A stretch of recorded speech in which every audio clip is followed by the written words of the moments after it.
আসসালামু আলাইকুম। পাবনা নয়েজ 25 পক্ষ থেকে সবাইকে স্বাগতম। চলে এসেছি বোটানিক্যাল গার্ডেনে। দেখুন শিশুরা কিভাবে আনন্দ উপভোগ করে,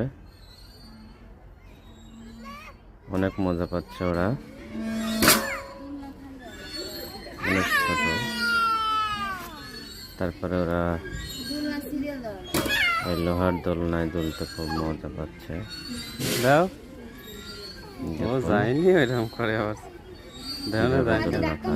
আপনারা চলে আসতে পারেন বোটানিক্যাল গার্ডেন।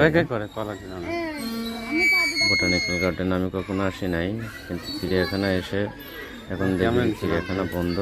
পরবর্তীতে আমরা সেদিন চিড়িয়াখানা ত্যাগ করি, পাশে দেখলাম বোটানিক্যাল গার্ডেন আছে। পরবর্তীতে বোটানিক্যাল গার্ডেনে ঢুকি, বিভিন্ন ধরনের খেলার